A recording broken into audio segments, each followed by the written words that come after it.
और उसके बाद तेयोंग का बहुत ज्यादा मन करने लगता है जंगकुक को किस करने का, लेकिन वो खुद पे कंट्रोल करते हैं और जंगकुक के कमरे से चले जाते हैं। और उसके बाद तेयोंग अपने कमरे में जाकर ये सोच रहे होते हैं कि आने वाली पूर्णिमा की रात से पहले मुझे जंगकुक को मनाना पड़ेगा कि वो मुझसे शादी करके प्रेग्नेंट हो जाए, वरना मेरी माँ की डायरी के हिसाब से अगर मेरे सोलमेट के मिलने के पहली पूर्णिमा की रात तक हमने शादी नहीं की तो मेरा सोलमेट मर जाएगा और फिर मुझे सालों सालों तक इंतजार करना पड़ेगा फिर से मेरे सोलमेट को पाने के लिए। और मेरे पास उतना समय नहीं है कि मैं जंगकुक को मरने दूं और फिर अपने दूसरे सोलमेट का भी इंतजार कर पाऊं। तो इसीलिए मुझे जंगकुक को इस पूर्णिमा की रात से पहले ही मनाना होगा ताकि वो हमेशा हमेशा के लिए मेरा हो जाए।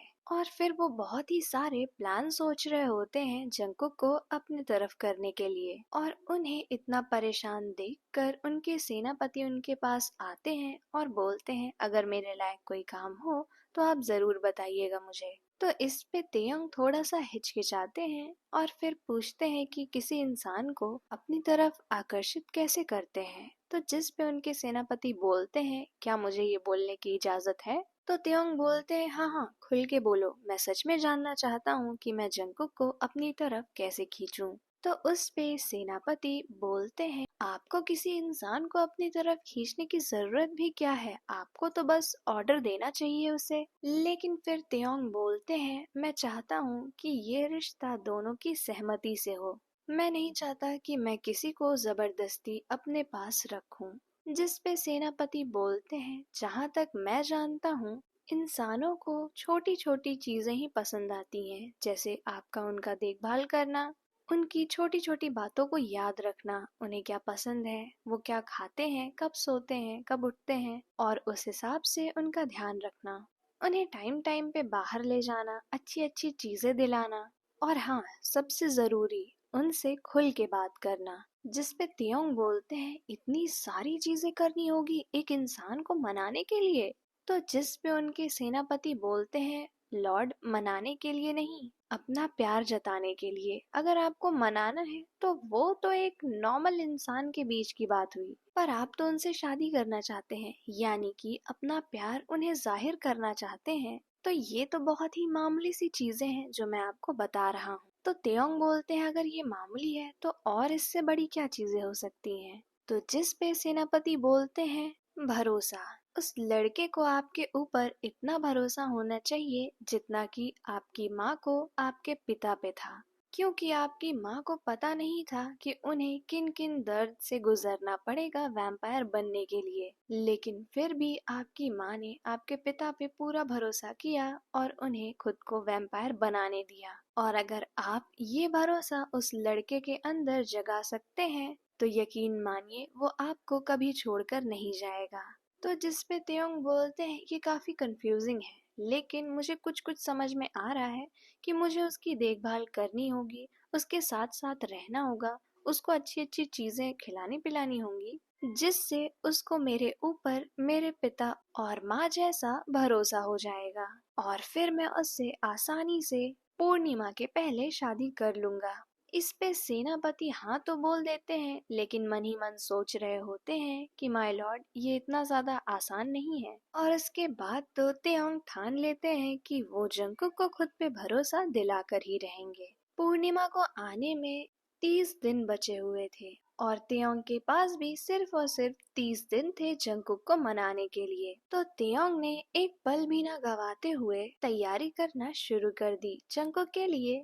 फ्रेश फ्रूट्स तोड़कर ले आए, उसे काटे, उनके लिए एक बहुत ही ज्यादा अच्छा सा ब्रेकफास्ट बनाया और जैसे ही सुबह हुई तेयोंग तुरंत ही जंगकुक के कमरे में गए और जंगकुक को उठाकर बोला कि मैं तुम्हारे लिए ब्रेकफास्ट लाया हूँ। जंगकुक तेयोंग को देखते ही चीख पड़े और बोले कि ये तुम हो, तुम तो वही हो ना जो मेरे कैफे में आया था, मुझसे काफी सारे पर्सनल सवाल पूछ रहे थे और तुम ही ने मुझे किडनैप किया है। आखिर तुम हो कौन, मुझसे चाहते क्या हो और तुम मुझे यहाँ क्यों लेके आए हो। जिस पे तेयोंग मुस्कुराते हुए बोलते हैं कि हाँ मैं ही हूँ वो जो तुम्हें यहाँ लेके आया है।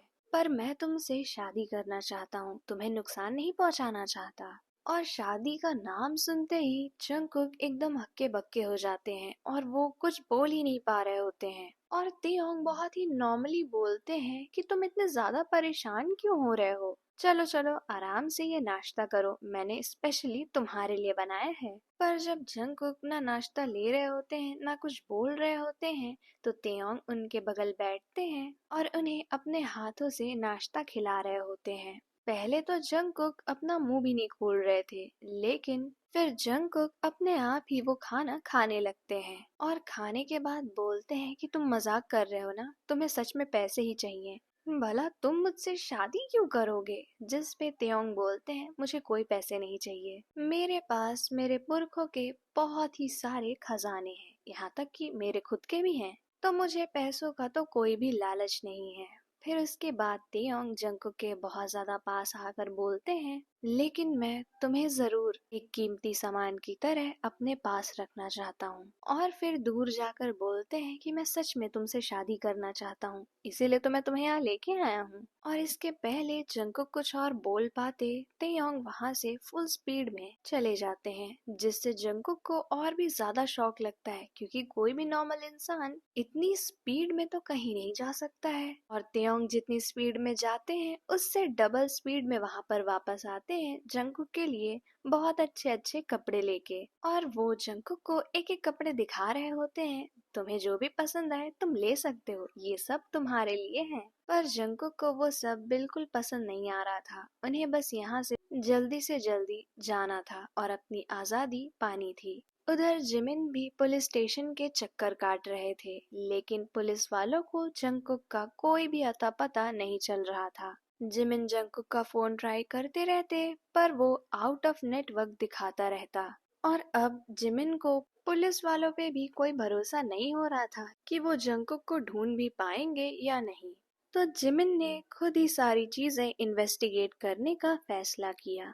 जिमिन हर जगह जा रहे थे जहाँ पे जंगकुक काम करते। वो वहाँ के और भी सारे कलीग से बात करते कि जंगकुक किसी परेशानी में तो नहीं थे जब वो यहाँ काम कर रहे थे, या फिर कोई उन्हें परेशान करने आया हो। जिस पे हर कोई यही बोलता कि नहीं, जंगकुक तो बहुत ही ज्यादा अच्छा इंसान है। लेकिन जब जिमिन उस कैफे में गए तो वहाँ पर एक कलीग ने बताया कि अभी कुछ दिन पहले की ही बात है कि एक लड़का था जो कि जंगकुक से उसकी पर्सनल डिटेल्स कुछ ज्यादा ही पूछ रहा था।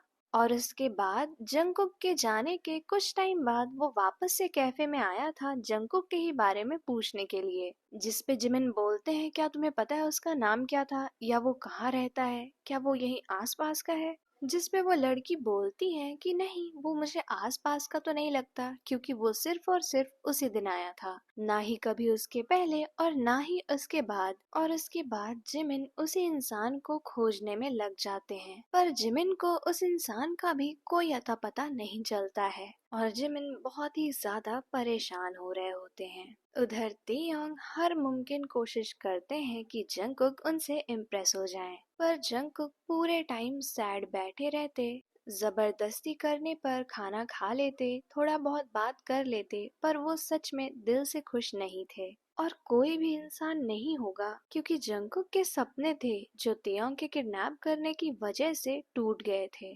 और उसके बाद तेयोंग वापस से अपने सेनापति को बुलाते हैं और बोलते हैं, मैंने आज जंगकुक के लिए इतना सब कुछ किया, लेकिन फिर भी उसके चेहरे पर एक भी सच की हंसी नहीं थी। तो तुम अब इस पे क्या कहना चाहोगे? जिस पे सेनापति बोलते हैं, मैंने तो आपसे कहा था, वो आपने सही सही किया, लेकिन आप एक बात जानना भूल गए कि इन सारी चीजों में काफी समय लगता है। और दूसरी बात, जब आप उसकी सहमति से ये सारी चीजें करना चाहते हैं, तो आप खुद ही सोचिए, आपने उस इंसान को किडनैप किया है। आखिर कौन ही अपने किडनैपर से प्यार करेगा? तो जिस पे त्योंग बोलते हैं, तो क्या मुझे उसे आजाद कर देना चाहिए ताकि मैं वापस से सालों साल अपने सोलमेट का इंतजार करूं और शायद हमारा वंश आगे भी ना बढ़े? तो इस पे सेनापति बोलते हैं, मैं ऐसा नहीं कह रहा, पर आप उन्हें सेफ तो फील करवा सकते हैं, या फिर उनसे बात तो कर सकते हैं कि क्या आपके किडनैप करने की वजह से उनका कोई काम है जो अधूरा रह गया है, और उन्हें ये वादा कर सकते हैं कि आप वो काम जरूर करवाएंगे। जिस पे तेयोंग बोलते हैं कि ठीक है, मैं ये भी ट्राई करके देख लेता हूँ, पर अगर ये भी नहीं हुआ तो? जिस पे उनके सेनापति बोलते हैं, मैंने तो आपसे पहले ही कहा कि उसके साथ आपको सहमति क्यों चाहिए, आप उसके ऊपर अपना ऑर्डर चला सकते हैं। पर इस पे तेयोंग कुछ नहीं बोलते हैं और जंगकुक के पास चले जाते हैं। फिर उसके बाद जंगकुक के बगल में बैठकर पहले तो नॉर्मल बात कर रहे होते हैं, फिर अपने बारे में बताते हैं कि वो यहाँ पर बहुत टाइम से रह रहे हैं। पर जंगकुक को इनमें से किसी भी बात पर कोई भी दिलचस्पी नहीं हो रही थी। और उसके बाद तेयोंग को याद आता है कि उनके सेनापति ने कहा था कि आपको उनसे दिल खोलकर बातें करनी होगी। जिस पे तेयोंग एक लंबी सांस लेते हैं और जंगकुक को बोलते हैं कि मैं एक वैम्पायर हूँ जंगकुक। जिस पे जंगकुक की आंखें बड़ी हो जाती हैं और फिर वो अचानक से हंसने लगते हैं, बोलते हैं जब तुम्हें नॉर्मल तरीके से पैसे नहीं मिल रहे हैं तो तुम मुझे ऐसे डराने का प्लान बना रहे हो। जिस पे तेयोंग हल्का सा मुस्कुराते हैं और बोलते हैं मैं सच कह रहा हूँ। और फिर जंगकुक की तरफ देखते हैं और उनकी आंखों का कलर ग्रीन हो जाता है और इसके बाद तेयोंग के दांत धीरे धीरे बड़े होने लगते हैं और वो बड़े होते होते एकदम नुकीले दांतों में बदल जाते हैं। और फिर तेयोंग बोलते हैं मैं सच कह रहा हूँ, मैं एक वैम्पायर हूँ।